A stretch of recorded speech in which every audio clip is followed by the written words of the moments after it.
A paz, igreja, boa noite a todos. Eu queria convidar os irmãos para abrir a sua Bíblia lá em Mateus, capítulo 9, versículo 35. Diz assim: E percorria Jesus todas as cidades e povoados, ensinando-os nas sinagogas, pregando o evangelho do reino e curando toda sorte de doenças e enfermidades. Vendo ele as multidões, compadeceu-se delas, porque estavam aflitas e exaustas como ovelhas que não têm pastor. E então se dirigiu a seus discípulos: A seara, na verdade, é grande, mas os trabalhadores são poucos. Rogai, pois, ao Senhor da seara, para que mande trabalhadores para a sua seara. Amém?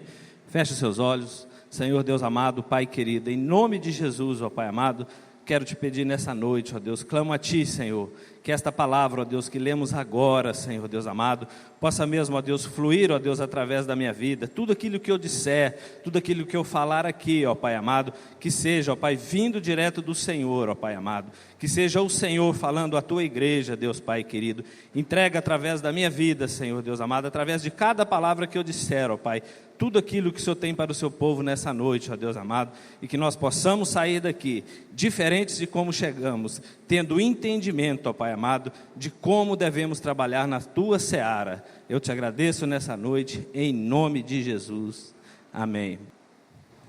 Quando eu estava preparando essa palavra, e confesso para os irmãos que há uns dias atrás, quando o pastor Davi falou comigo sobre o tema desse ano, o ano da colheita, eu fiquei um pouco preocupado com isso, como eu disse hoje de manhã, né, o tempo da colheita. Eu falei, nós estamos colhendo o quê? O que nós plantamos? Nós temos esse mérito de falar que estamos aqui para colher? Será que nós já plantamos o suficiente, né? Nós nos incluímos nesse corpo para colhermos, se ainda plantamos tão pouco? Mas a palavra de Deus é tremenda, e confesso à igreja que esse engano vem do homem, né? Esse engano veio do meu coração, né? E aí a palavra de Deus diz claramente que nós não plantamos nada, né? Quem plantou foi o Senhor, e até que Ele nos usou para plantar alguma coisa, mas nós estamos colhendo frutos que outros plantaram há muitos anos, ainda no tempo de Jesus, antes do tempo de Jesus, os discípulos, os nossos pastores, o pastor Marcos, o pastor Aldeir e muitos outros.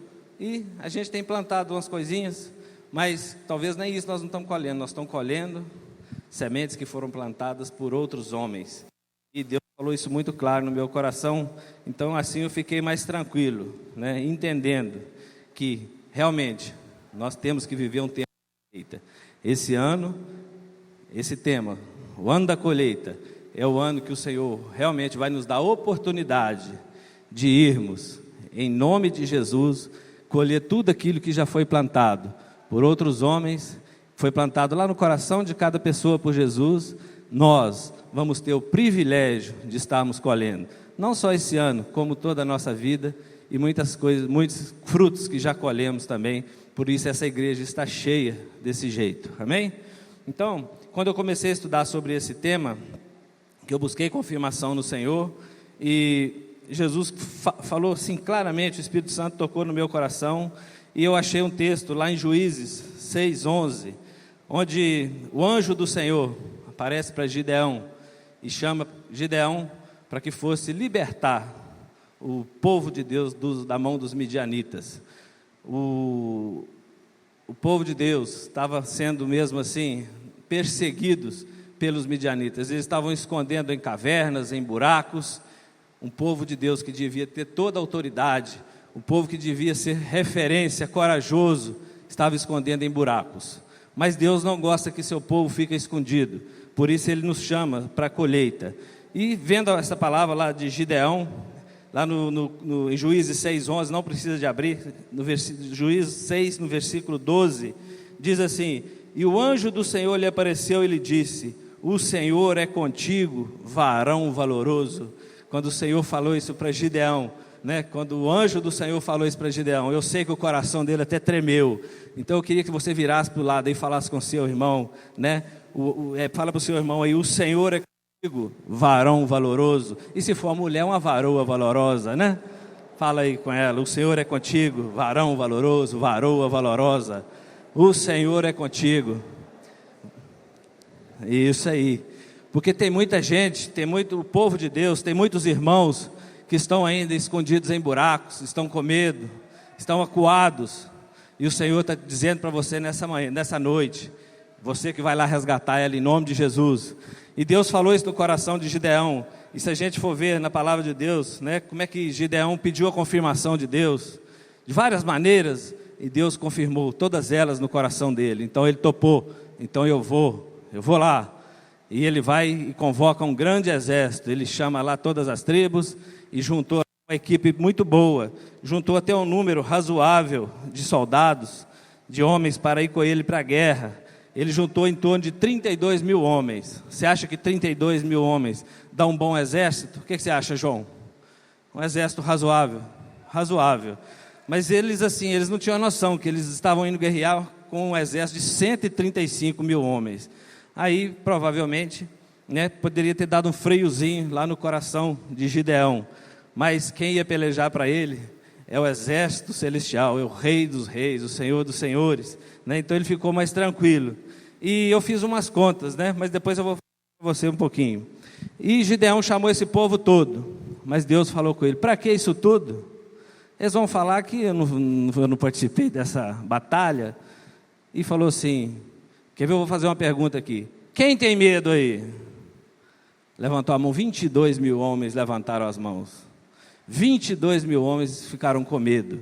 Deus falou no meu coração assim: você que vai ser meu ceifeiro, você que vai ser meu funcionário, meu operário, eu não quero homem medroso.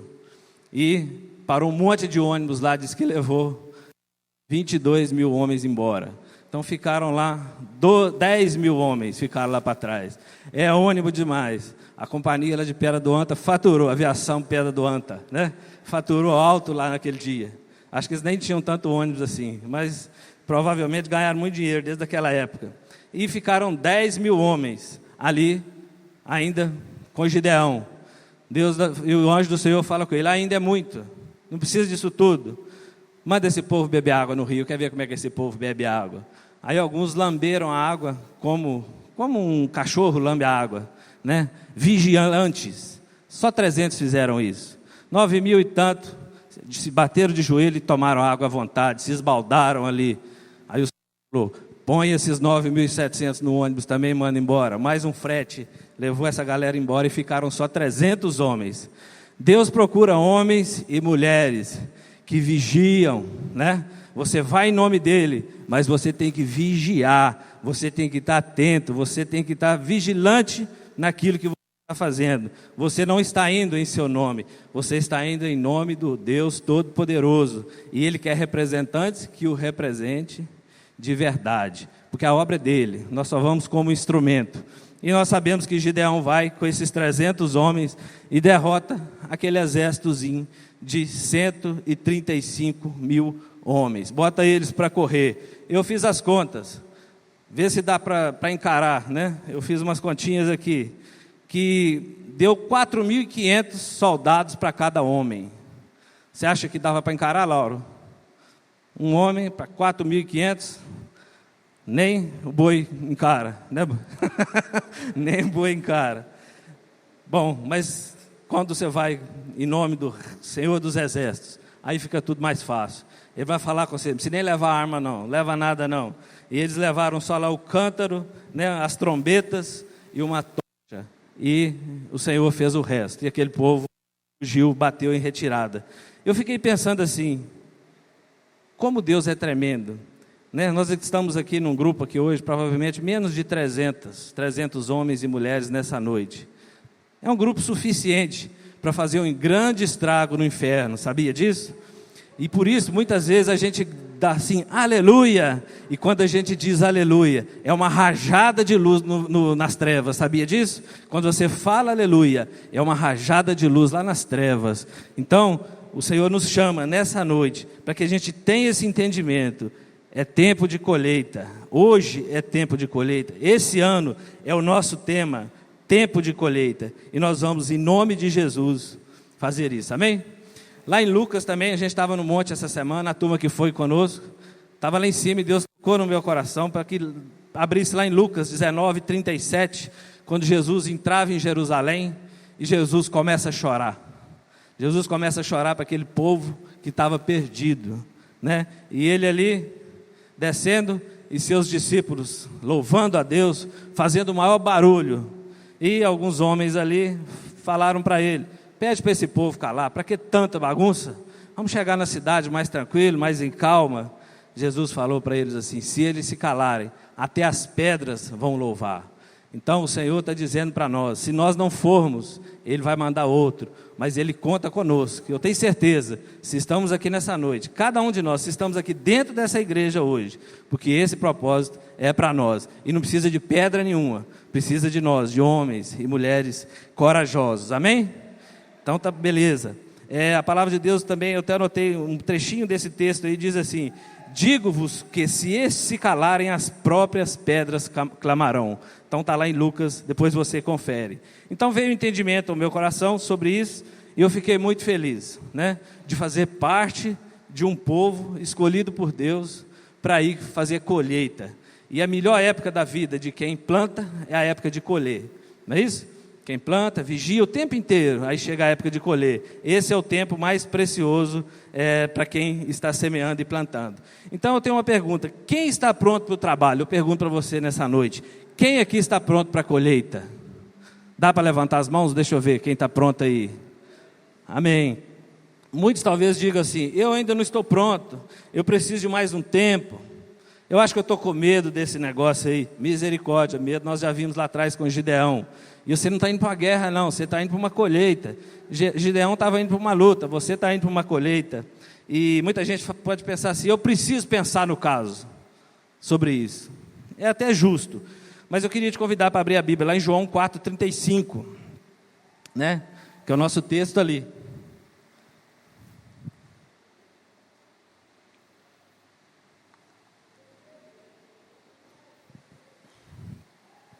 Diz assim: vocês não dizem, daqui a 4 meses haverá colheita? Eu lhes digo, abram os olhos e vejam os campos, eles estão maduros para a colheita, né? Os discípulos estavam falando para ele: a colheita é só daqui 4 meses, mas ele não estava falando de colheita de trigo, nem de nada, ele estava falando de colheita de vidas, de almas. E ele fala assim: abra os olhos e vejam os campos, eles estão maduros para a colheita. E eles viviam um tempo muito parecido com o nosso aqui. Um povo atolado em idolatria, um povo que não queria saber de Deus de verdade, um povo que estava no engano, muita política, muita confusão. Eles viviam exatamente um tempo parecido com o nosso. Por isso, tenha entendimento no seu coração. Abra os teus olhos e veja os campos. O que é abrir meus olhos?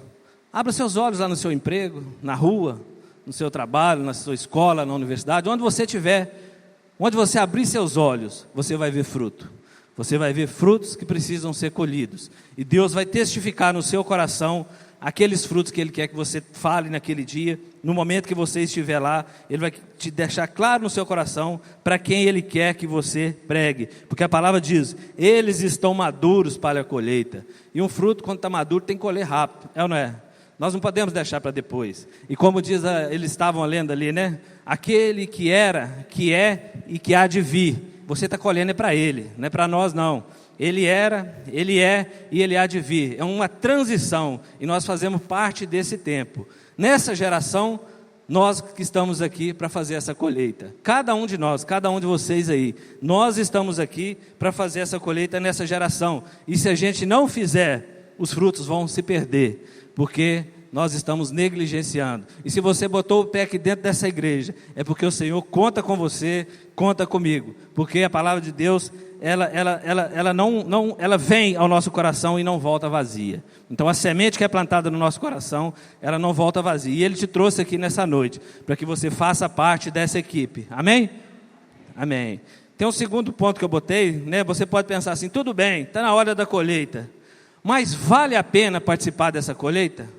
Muita gente pode pensar: olha, tudo bem, eu acho interessante essa colheita aí, mas vale a pena eu participar disso aí? O que eu ganho com isso? Todo mundo gosta de ganhar alguma coisa, né? Todo mundo pensa logo em o que é que eu levo nessa, né? É do ser humano, e até justo. E o Senhor não deixou isso também de lado, Ele pensou nisso. E se você abrir lá em João 4, 36 ao 38, nós vamos ler. Volta lá de novo. Diz assim: não dizeis vós que ainda há 4 meses até a ceifa? Eu, porém, vos digo, erguei os olhos, vede os campos, pois já branqueiam para a ceifa. O ceifeiro recebe desde já a recompensa, e em tesouro o seu fruto para a vida eterna. E disserte, se agradam tanto o semeador como o ceifeiro. Pois, no caso, é verdadeiro o ditado: um é o semeador e o outro é o ceifeiro. Eu vos enviei para ceifar o que não semeastes. Outros trabalharam e vós entrastes no teu trabalho. Foca no versículo 36. Aquele que colhe recebe o seu salário, na versão atualizada, e colhe o fruto para a vida eterna. Aquele que colhe recebe o seu salário.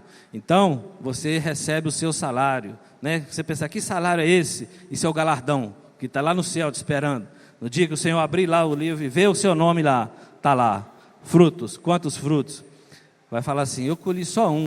Mas esse fruto que você colheu, vale mais do que o mundo inteiro. E olha só o que aconteceu depois que você colheu esse fruto. Nunca mais você viu essa pessoa. E ela fez a diferença na época, na geração dela.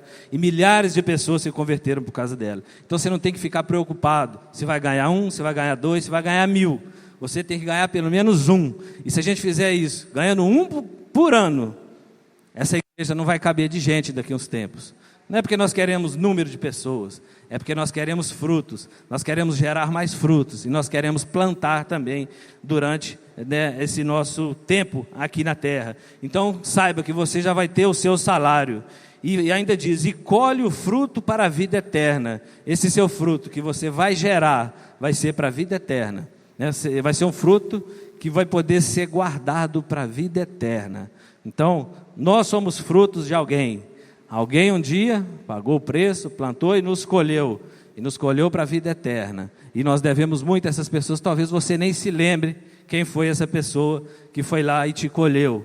Ou colheu seu pai, se você já nasceu na igreja. Talvez você nem sabe. Mas um dia um ceifeiro foi lá, porque ele teve o entendimento dessa palavra e foi e pregou e fez essa colheita para o Senhor em nome de Jesus. Amém?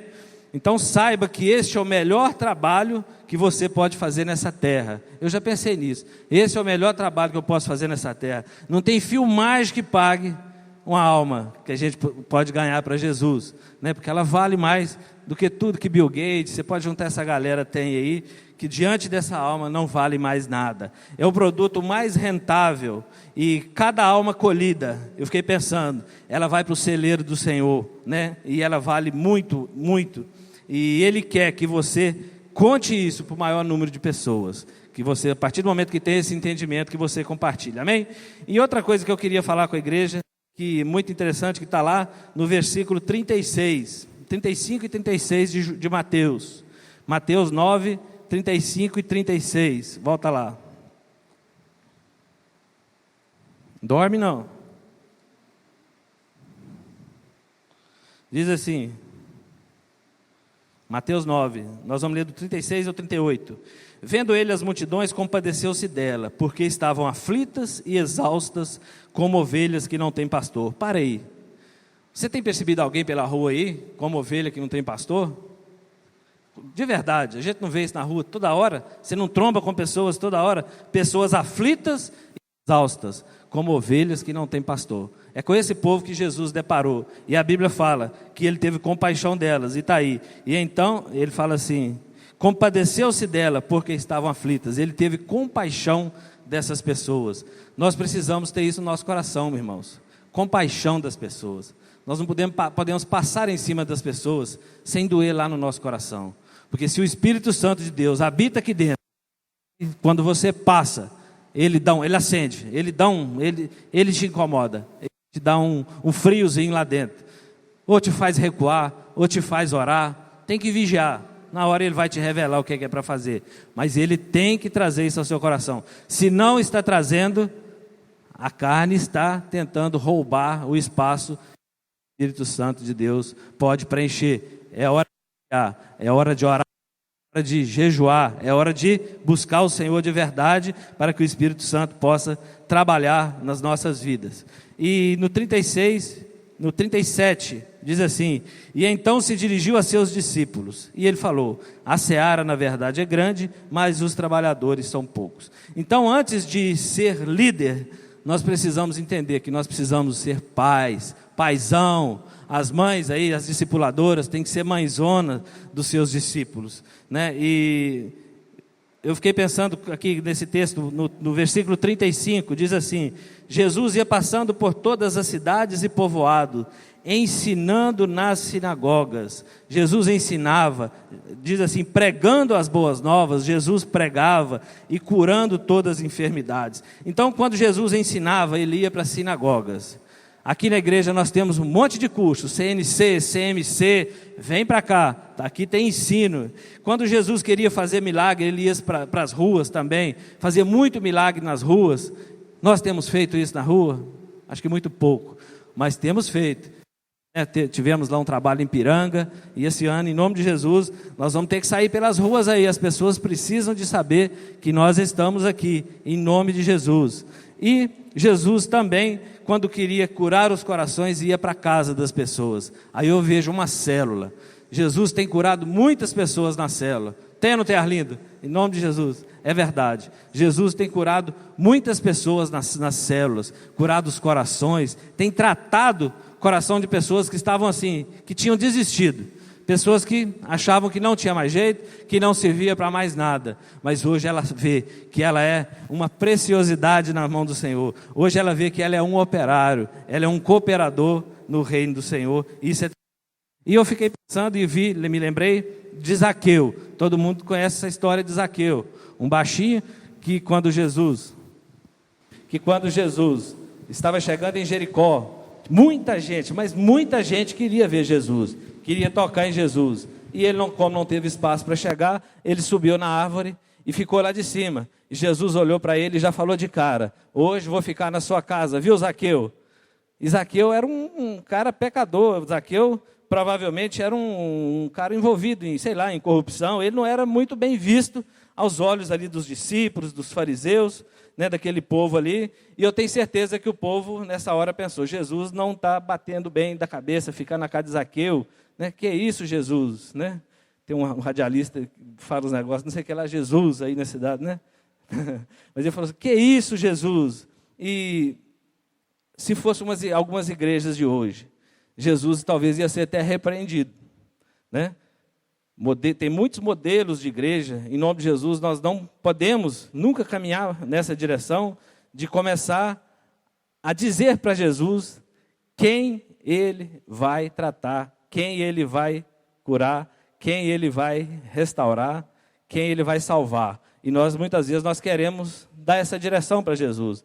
Às vezes você passa na rua, você vai visitar alguém, de cara você já vê: esse tem jeito, esse não tem jeito, esse aqui não dá, acho que esse aqui dá.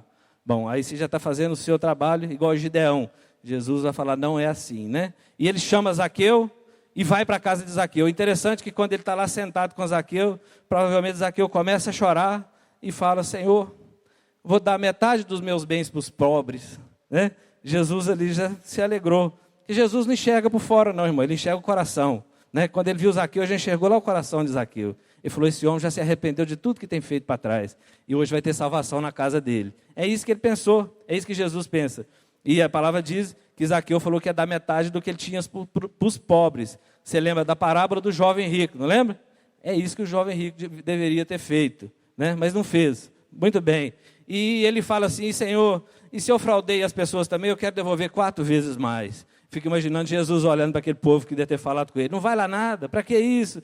E Jesus fala assim: hoje houve salvação nessa casa, né? E Zaqueu foi ali salvo. Salvação nesta casa, eu imagino que salvou todo mundo, né? Todo mundo entregou a vida ali para Jesus. Aquele povo verdadeiramente se arrependeu e quis restituir tudo que tinha feito de errado. Então, quando o Senhor te mandar ir no lugar, confie nele e vai, porque você vê por fora, o exterior, mas Jesus vê o interior. E se o Espírito Santo, com certeza, confirmar no seu coração para que você vai, você deve ir. Mas você nunca deve entrar numa casa assim, sozinho, se você tem dúvida, se você está, com medo, como eu falei lá atrás. O Senhor não conta com os medrosos, mas se você vai com alguém corajoso, você se torna corajoso. Aí você vai com ele e vai juntos, amém? Então, portanto, meu amado, tem muitas pessoas querendo receber uma visita de Jesus.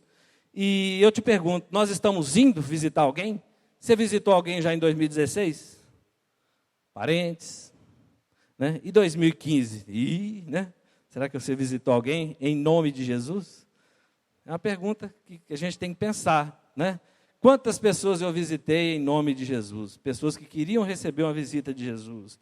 E talvez você até pense assim, e o Senhor realmente falou comigo que eu devia ter visitado fulano. Como falou comigo em 2014. Claramente que eu devia visitar uma prima minha que estava muito doente. Não visitei e ela morreu sem eu ir lá falar de Jesus para ela. Espero que alguém tenha falado, Mas até hoje está guardado no meu coração essa tristeza, fica lá no fundinho do meu coração, porque eu não fui. Eu negligenciei, Eu fiz parte daqueles caras que ajoelharam lá para beber aquela água lá. Negligente, Vou fazer outras coisas e isso eu faço depois. Então, deixe o Espírito Santo de Deus te mover, como fazia com os discípulos de Jesus. Eu fico lembrando de Paulo e Silas. Chegava em algumas cidades, o Espírito Santo falava com eles, passa direto, não entra nessa cidade. Depois, para aqui em Tessalônica, uma cidade que ninguém queria saber deles, uma cidade que naquela época era independente, e não estava querendo saber dessa história, não ia atrapalhar os negócios lá. Mas eles chegaram pregando o evangelho lá e foram botados para correr de lá. Mas a semente ficou plantada lá, porque o Espírito Santo mandou. Dali eles vão para Bereia, onde já chega numa cidade que havia um povo nobre. Muitas vezes você vai visitar a casa que não vai surtir muito efeito aos seus olhos, mas a semente vai estar plantada lá. Um dia alguém vai colher em nome de Jesus. Em Tessalônica nós sabemos que muitos frutos, portanto, depois houve mesmo uma igreja lá. E em Bereia o povo já recebeu. Quando Paulo pregava, eles examinavam as Escrituras. E eu tiro mais um ensinamento aqui que eu queria compartilhar com você. Quando for visitar alguém, não fica falando de você não, fala de Jesus. Abra a Bíblia, prega a palavra para ele. Porque se você falar de você, muitas vezes ele não vai querer escutar não. Esse cara está com mentirada. Mas você abre a Bíblia e mostra para ele o que Jesus falou. Isso aqui nem eu que estou falando não, irmão. Queria compartilhar com você uma palavra aqui que Jesus mandou te entregar. Diz isso, isso e isso. Esses dias eu fui no hospital, até de um parente de uma pessoa aqui da igreja lá em Belo Horizonte, que ele não queria receber ninguém. Mas quando falou que eu ia lá levar uma palavra para ele, ele me aceitou. Fui lá no CTI, preguei a palavra para ele, li, falei, não vim trazer palavra minha para você não. Vim trazer uma palavra de Jesus para você. Li para ele, ele chorou lá, e eu saí, eu tenho certeza que a semente foi plantada lá no coração dele. Eu falei, hoje é tempo de tristeza, mas a Bíblia fala que o choro dura uma noite, mas a alegria vem pela manhã. Nem sei se é esse texto que eu falei, mas foi algo assim, e eu sei que fez efeito lá no coração dele, porque eu já sei que ele já está em casa, e em nome de Jesus, ele já vai estar lá se convertendo, amém? Então, antes de ir, entenda o propósito de Deus para a sua missão. Lá em João 4, 37 e 38, diz assim, então disse aos seus discípulos, a colheita é grande, mas os trabalhadores são poucos. Peçam, pois, ao Senhor da colheita, que envie os trabalhadores para a seara. Então, quem que vai enviar os trabalhadores? Peçam, pois, ao Senhor da colheita, que envie os trabalhadores para a seara. Não é você que escolhe os trabalhadores. Quem escolhe os trabalhadores para o Senhor, para Jesus, para Cristo é Ele, É Ele que escolhe. E hoje eu falei de manhã aqui, na igreja nós temos muitos ministérios, temos ou não temos? Deveríamos ter muito mais, tem muito ministério brotando aí, mas ideia só não adianta, porque nós já estamos cheios de serviço, Nós temos muito trabalho, o pastor Davi trabalha muito, o pessoal do louvor já trabalha muito, e se você trazer mais atividade para eles, muitas vezes não adianta. O ministério, eu tenho entendido, tem que fluir de dentro, Fala assim, eu queria participar do ministério de louvor. Tem que fluir de dentro, tem que vir de dentro. Vai nascer, vai nascer dentro do seu coração e essa hora vai chegar. Tem muita gente aí que quer o ministério. Eu sempre pensei que a gente devia ter um ministério para visitar os hospitais, mas não adianta a gente sair pedindo às pessoas. Isso tem que vir de dentro. O Espírito Santo de Deus vai revelar isso a alguém, uma hora, e essa pessoa vai sair, vai começar a ir, e aí vai surgir um ministério. Amém?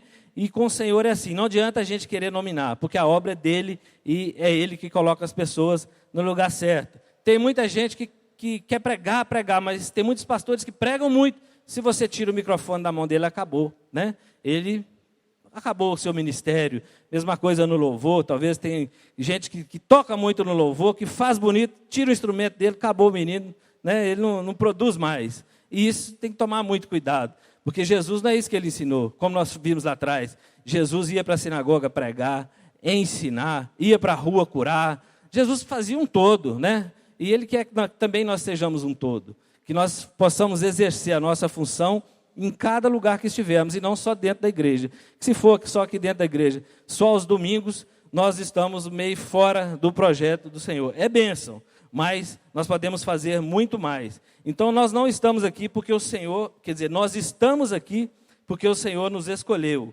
né? Os discípulos clamaram a Deus por trabalhadores, porque Jesus falou com eles. E muitos pastores clamaram por mim, por você, e nós estamos aqui para trabalhar na seara dele. Amém?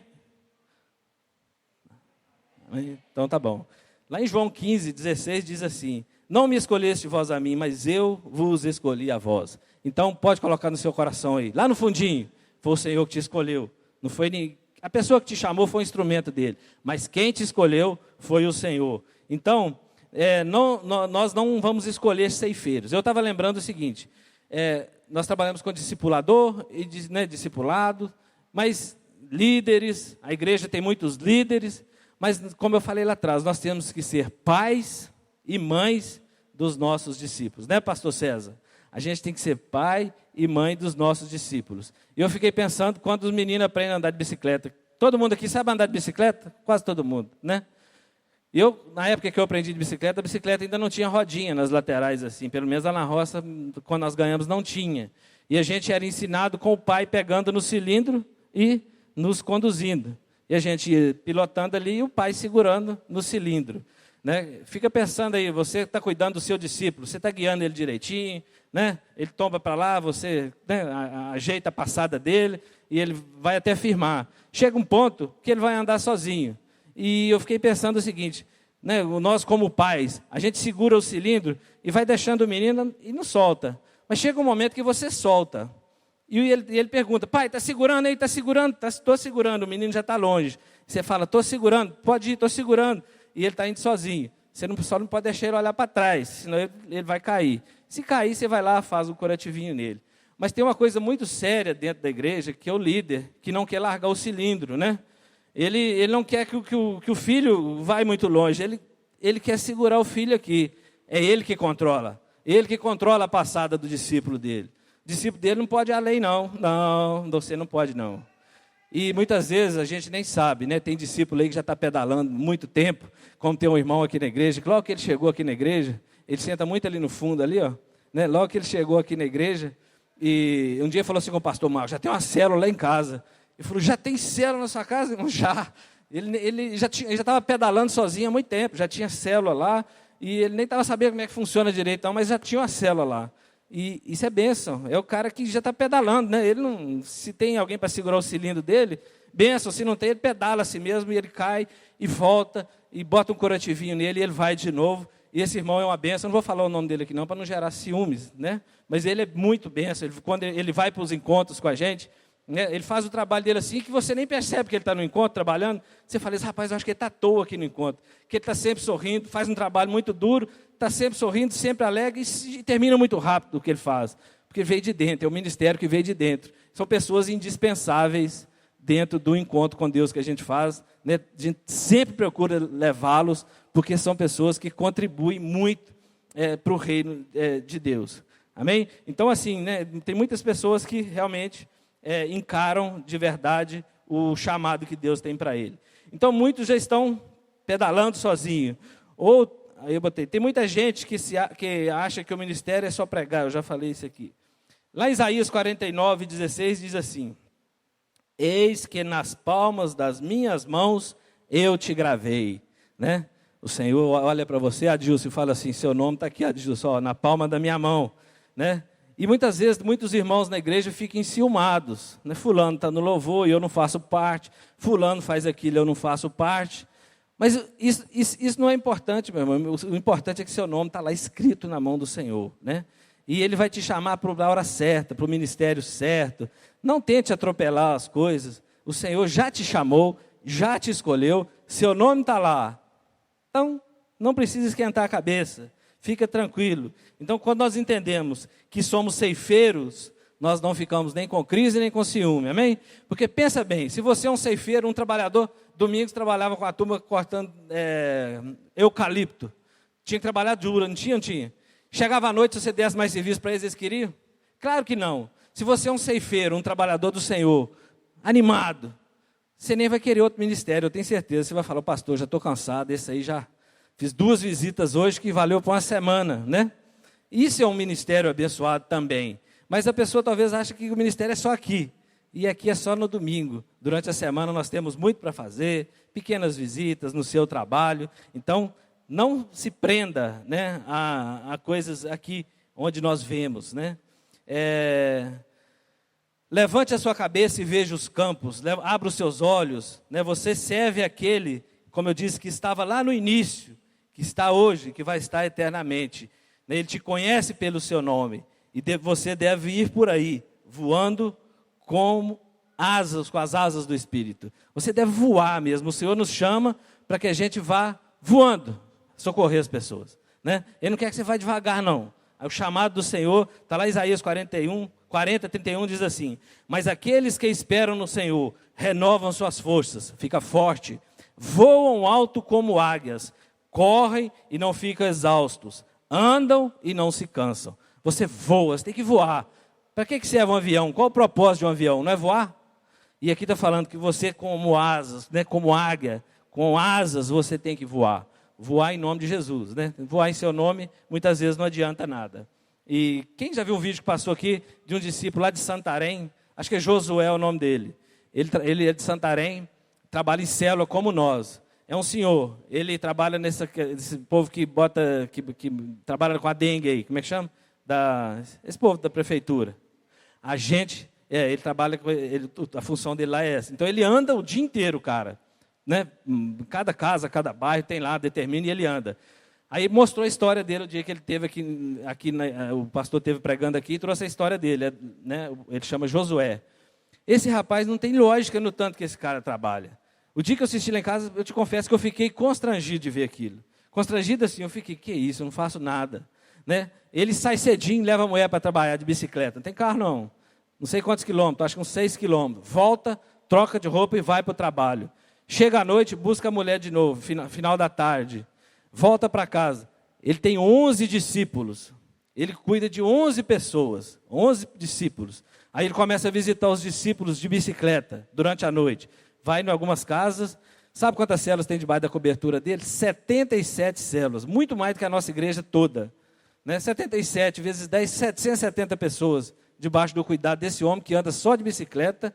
Se você vê assim a casa dele, uma pessoa muito simples, 11 discípulos, e quando ele vai para a casa do discipulador dele, ele vai correndo, porque ele é maratonista também. Aí ele já tira, não, agora eu vou curtir também. Aí ele vai correndo, né? Ele disputa São Silvestre, esses negócios. Então é um cara, né, o cara entendeu, né? Quem não quer um ceifeiro desse? Você paga quanto ele lá domingo? Quem não quer um funcionário desse, né? O Senhor vai se alegrar tanto com um homem desse. E nós precisamos de fazer, pelo menos, a nossa parte. E muitas vezes não estão fazendo. Billy Graham, o maior evangelista do século XX, muitos conhecem, já ouviram, já leram, já assistiram. Ele diz o seguinte: a Bíblia não manda que os pecadores procurem as igrejas, mas ordena que a igreja saia em busca dos pecadores. Né? Ele escreveu isso, né? Ele falou, a Bíblia não manda que ninguém venha para cá. A Bíblia fala que nós devemos ir até o pecador e buscá-lo. Aí que você entra, o ceifeiro, que a gente entra. Então, você precisa de se preparar para este voo. E como é que nós nos preparamos? Eu falei do avião. O avião, quando vai levantar voo, ele tem que taxiar ali, não tem? Tem as rodinhas. Você já viu estrada para avião? Não tem estrada para avião. Ele só tem uma pista ali onde ele vai decolar. E muitas vezes aqui na igreja, quando nós falamos do CNC, nós falamos do CMC, do TLC, é essa pista aí para você taxiar. Para depois que você sair, você sai voando, né? Quando você for cumprir a sua função. A sua função não é essa, mas quando você for cumprir a sua função, você vai sair voando como águia. E Jesus procura aqueles que o adoram em espírito e em verdade. Então, quando da colheita, nós temos que pregar a verdade da palavra. quando você for visitar alguém, você tem que pregar. Talvez você fale assim, eu vou visitar fulano e vou levar um presente para ele, eu sei que eles estão em dificuldade lá, vou fazer o bem para eles. Isso é bênção mesmo.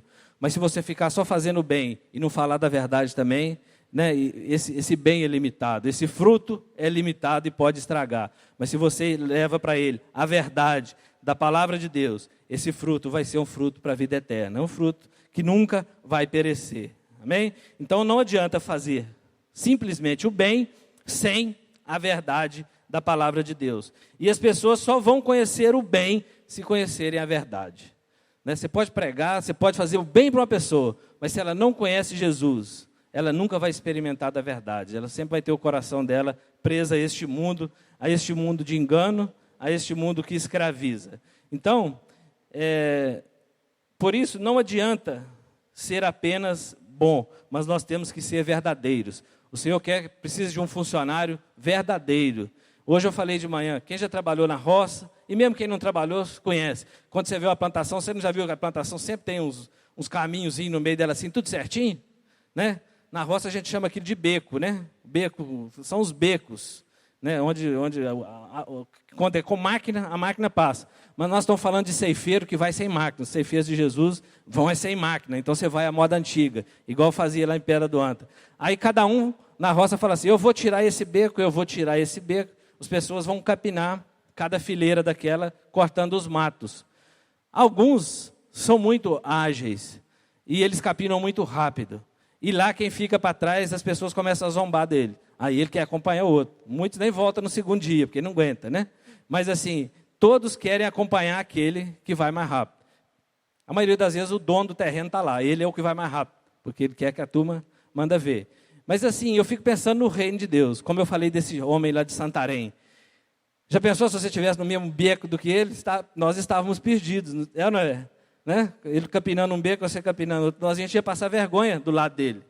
Mas o Senhor tem nos chamado para a gente dar o nosso máximo, sabe? Ele quer que você pegue um caminho desse e finaliza ele lá. Depois você pega outro. Se você vai demorar 10 minutos, 20 minutos, eu não sei. Mas o Senhor quer que a gente cumpra o nosso propósito, né? Então nós precisamos clamar por ceifeiros, homens que sabem servir ao Senhor em espírito e em verdade. Então quando você orar, clame ao Senhor por ceifeiros. Quando você vê uma pessoa que você está ganhando ela para Jesus, você tem que ver que ela é um operário, é um trabalhador na seara do Senhor. Então, quando nós olhamos para pessoas, nós não podemos ver os problemas dessa pessoa, o externo, como eu falei lá fora. Jesus vê o coração. E nós temos que aprender a olhar assim para as pessoas. Né? A pessoa que talvez você conhece nessa cidade, essa pessoa aqui nessa cidade é muito complicada. Nós moramos numa cidade pequena. A gente conhece pessoas que, aos nossos olhos, é impossível o Senhor resgatar. E nem por isso o Senhor não resgata, porque nós conhecemos muitas pessoas, né, que o Senhor já resgatou. Né? A gente conhece várias dessas pessoas que o Senhor buscou e trouxe. Então, para Ele, tudo é possível. Então, eu queria ler com você lá Isaías 55, 10 e 11. Penúltimo texto para a gente poder encerrar. Isaías 55, 10 e 11.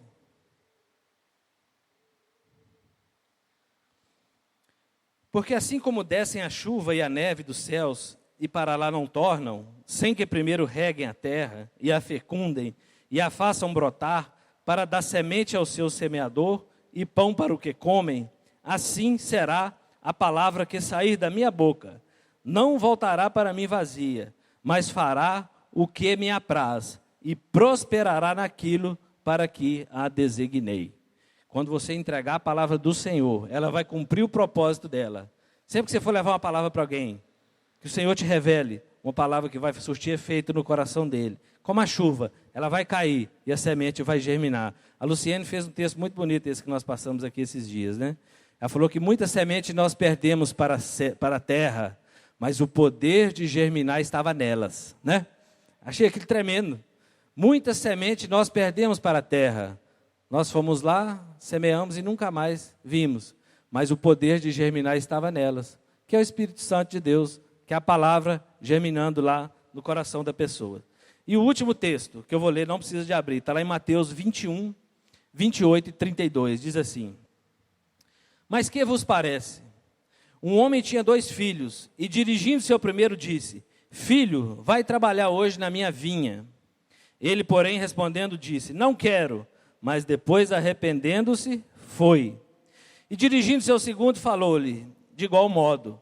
E respondendo ele, disse: Eu vou, Senhor. E não foi. Qual dos 2 fez a vontade do Pai? Disseram-lhe eles. O primeiro, disse-lhes Jesus: Em verdade vos digo que os publicanos e meretrizes entram adiante de vós no reino de Deus. Porque João veio a nós no caminho da justiça, e não crestes, mas os publicanos e as meretrizes o creram. Vós, porém, vendo isso, nem depois vos arrependestes para crer. O principal foco aqui, que o Senhor chama muitos, e você diz: eu não vou, mas acaba indo. Ele falou que esse é bênção. Alguns dizem: eu vou, mas nunca vai. Vamos fazer isso. Todo mundo levanta: vamos, mas não vai de jeito nenhum. Ele falou que até as prostitutas vão anteceder esses no dia do juízo, né? Quando vão ganhar o reino do céu primeiro do que essas pessoas. Ele estava falando aqui para o povo das igrejas, ele não estava falando aqui para pessoas do mundo. Essa palavra é para a igreja, né? Muitas vezes a gente está na igreja e não faz a vontade do Senhor. Aparece aqui hoje, uma pessoa aceita Jesus, amanhã ela já está com a célula aberta na casa dela, né? Segunda-feira já abriu a célula, nem podia, né? Pelas nossas normas, né? Nem podia, mas já abriu assim mesmo. Porque o Espírito Santo já direcionou e já está ganhando almas para Jesus. E muitas vezes a gente fica aqui durante muito tempo e não coloca isso em prática. Porque a célula não é para nós. A célula é para gerar vidas para Jesus.